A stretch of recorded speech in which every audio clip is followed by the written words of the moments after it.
Vous connaissez tous l'histoire de Judith qui a coupé la tête à Holoferne, un méchant. Il méritait bien. Mais à nous, personnellement, il n'a jamais fait tort. Mais Marie, elle est aussi forte que Judith et encore beaucoup plus. Parce qu'elle, ce n'est pas une tête qu'elle va couper, elle va écraser la tête du serpent, du démon, qui nous dérange tous et toutes. Alors là, Marie est vraiment la femme forte de l'Évangile, plus que n'importe quelle autre femme. Mais envers nous, ses enfants, elle est toute douceur. C'est tout le contraire.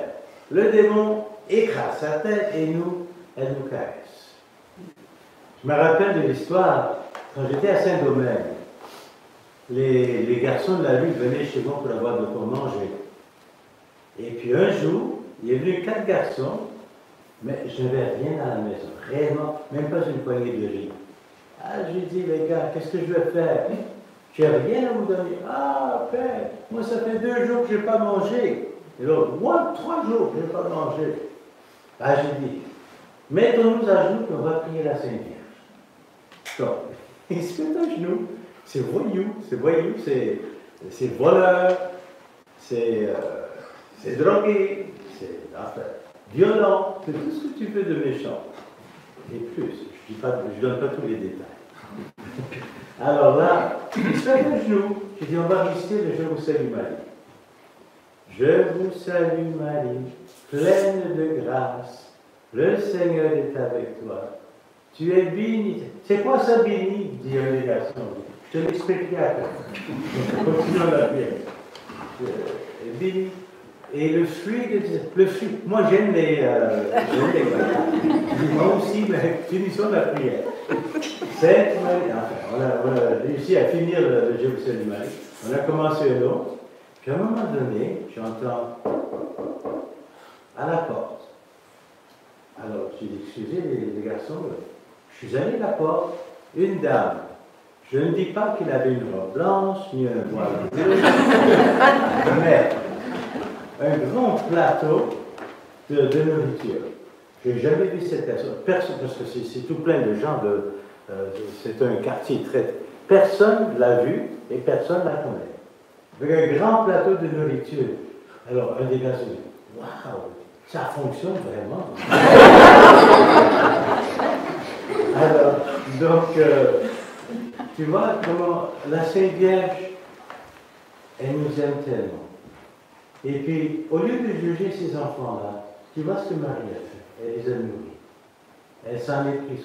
Et d'ailleurs, on peut dire toujours, la personne que vous aimez le moins est le degré auquel vous aimez Dieu. Alors, si on sait qui est-ce que j'aime le moins? Alors là, ça fait du monde. Hein? Ça fait du monde. Ça fait du monde. Ça fait du monde. Alors, donc, c'est à ce degré-là que tu aimes Dieu, celui que tu aimes le moins. Donc, déjà, la manière que la Vierge a traité ces petits voyous montre combien il faut aimer tout le monde, même les rejetés de la société. Une chose qui m'avait beaucoup frappé, vous êtes allés à Lourdes, plusieurs d'entre vous, n'est-ce pas? Et quand on va à Lourdes, il y a évidemment la présence de la Vierge Marie, on le sent. Mais une chose qui m'a beaucoup frappé, c'est tous ces malades en chaise roulante qui s'en vont pour se faire baigner dans l'eau miraculeuse. Leur regard de foi et d'espérance, d'amour de Marie. Ils voudraient tellement, tellement que la Vierge les guérisse. C'est une foi qui nous touche profondément. Et c'est Marie qui a inspiré ça. Parce qu'elle a fait beaucoup de miracles à Lourdes. On ne raconte pas tous les miracles. Il faut qu'ils soient approuvés officiellement par le comité de théologiens, etc. Mais il y avait un jour, justement, un monsieur, il lui manquait tout un morceau d'os dans le bras. Il était obligé de tenir son bras avec un morceau de planche, un morceau de bois, parce qu'il n'y avait pas d'os.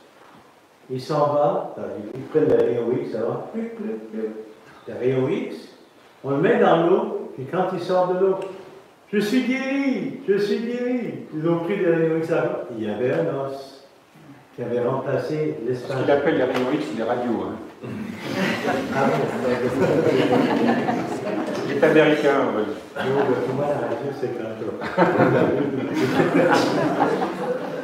Alors donc, vous voyez que cette foi à Marie produit vraiment des fruits. C'est pourquoi une des choses qu'on peut vous conseiller très fortement, consacrez vos enfants à la très sainte Vierge Marie. Elle s'en occupera toujours.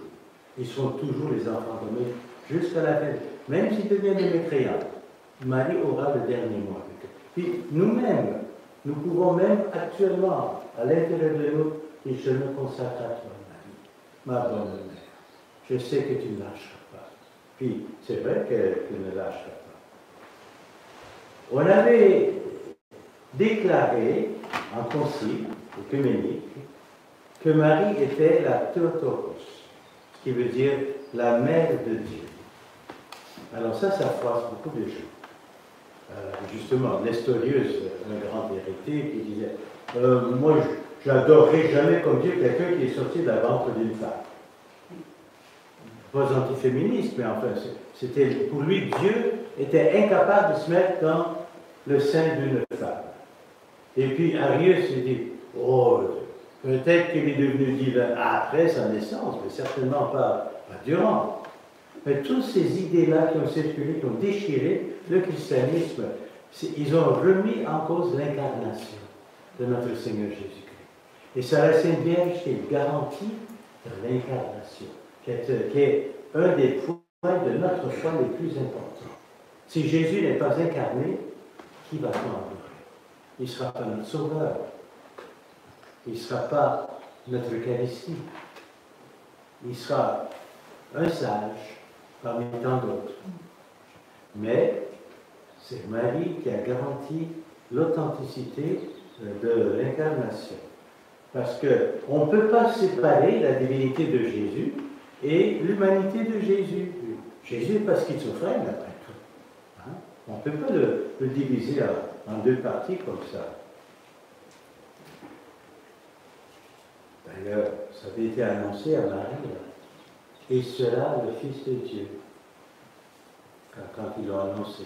Il sera le Fils de Dieu. Puis c'est vraiment le Fils de Dieu que Marie a apporté à elle. Mais une chose aussi qui m'avait beaucoup frappé, c'est que dans le premier psaume, vous lisez le psaume, ils disent qu'il faut embrasser la loi de Dieu. Il faut embrasser, serrer sur son cœur. Eh bien, Marie, on voit ça, elle a serré toutes les paroles, tout ce que Jésus avait dit. Et c'est cet amour de Jésus, tellement intense, qui a été la conséquence, justement, de l'incarnation, de sa naissance. Il faut embrasser la parole de Dieu. Et c'est Jésus, le Verbe de Dieu, il est la parole de Dieu. Il faut l'embrasser. Il faut lire l'Écriture sainte tous les jours. Tous les jours, prenez quelques minutes, même si vous ne lisez qu'une seule ligne. Mais il faut au moins lire le Saint-Évangile de notre Seigneur Jésus-Christ. Lire, méditer un petit peu, prier avec ça, tous les jours. On ne devrait pas passer une seule journée sans ouvrir le livre de l'Évangile. Siméon, quand l'enfant Jésus a été apporté vers lui, il a annoncé à Marie qu'elle aurait beaucoup à souffrir, beaucoup de douleurs. Et effectivement, elle a beaucoup souffert dans la vie. Elle est glorieuse aujourd'hui. Et on est tout content de célébrer sa gloire. Mais il ne faut pas oublier non plus qu'elle a beaucoup souffert pour nous. Elle a terriblement souffert. Elle ne savait pas qu'est-ce qui allait se passer le lendemain. Elle voyait Jésus. C'était terrible de voir tout par où il a passé. On le rejetait. On a essayé de le tuer à Nazareth. Ils ont maltraité Jésus tout le long. Mais c'est elle quand même qui a réussi avec sa douceur de mère à dire Jésus, c'est le temps de te manifester maintenant. Au mariage de Cana, fais un miracle. Change l'eau en vin. Comme aujourd'hui, il change le pain en corps du Christ et le vin en corps du Christ. Il fait ton premier miracle. et puis l'eau est devenue du vin. C'est Marie qui l'a poussé à faire. Il voulait pas dire, mon temps n'est pas arrivé. Il dit non, ton temps, c'est vrai maintenant.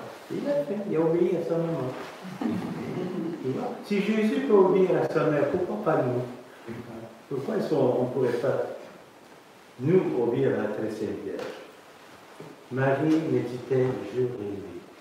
Elle repassait toutes ces choses dans son cœur, comme dit l'Écriture.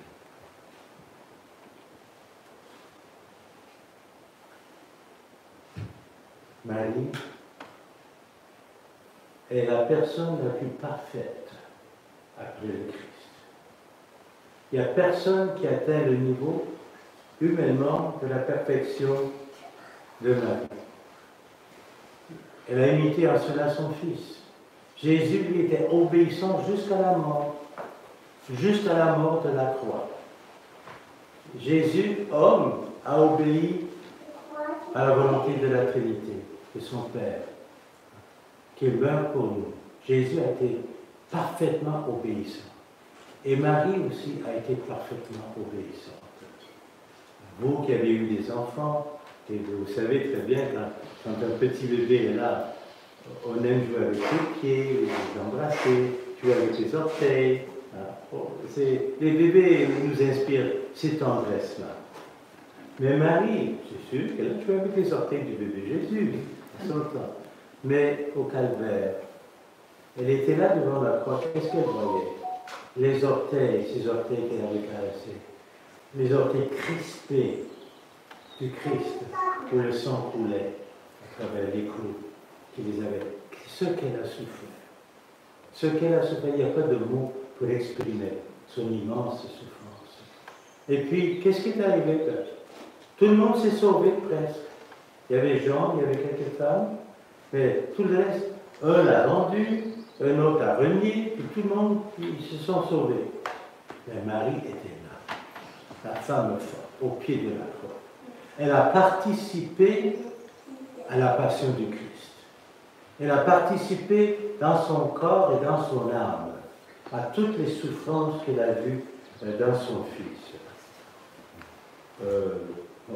Saint-Hugues du Halde, il a son langage à lui, vous le connaissez. Il a dit, je vais vous lire parce que je ne peux pas me rappeler mot à mot tout ça, et je ne sais même pas si on va le comprendre, mais enfin, c'est merveilleux. Le Christ est le devoir accompli dans l'absoluité de la divine perfection. Dans l'absoluité, c'est un mot que je ne connaissais pas, mais que dans tout ce qui est absolu en Dieu, le Christ a été parfaitement obéissant. Et Marie a eu la plénitude de la participation au Fils de Dieu. Donc ce que le Christ a fait devant l'absolu de son Père, Marie est fait en communion avec le Fils. C'est inouï.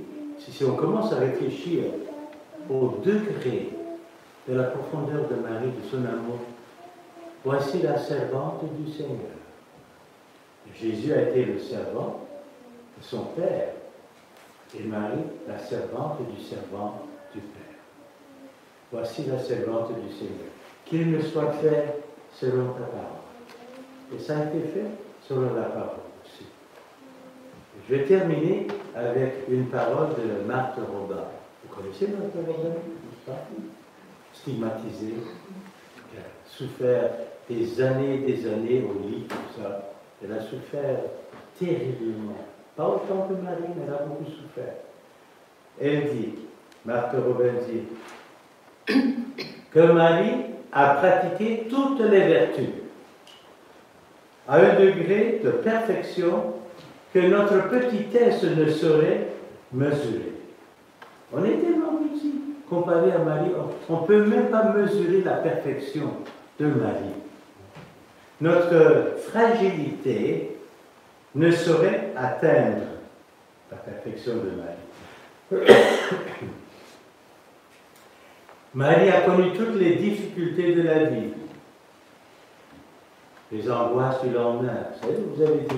Vous avez eu probablement dans votre vie, vous ne savez pas qu'est-ce qui va se passer demain. Est-ce qu'on va perdre notre emploi? Est-ce qu'on va avoir assez d'argent?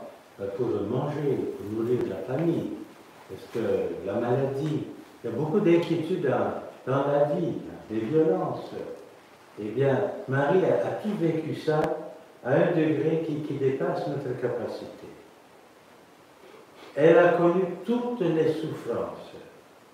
Et nul, après Jésus, a souffert autant qu'elle. Alors notre mère, eh bien, elle a mérité d'être si glorieuse au ciel aujourd'hui. Nous pouvons l'aimer, nous devons l'aimer et la remercier pour tout ce qu'elle fait pour nous, pour tout ce qu'elle fera pour nous. Parce que c'est comme, on a un des frères ici qui dit, on n'est jamais à l'abri de miracles. Bientôt, mais est très français. Pour nos auditeurs et nos auditeurs. Amen.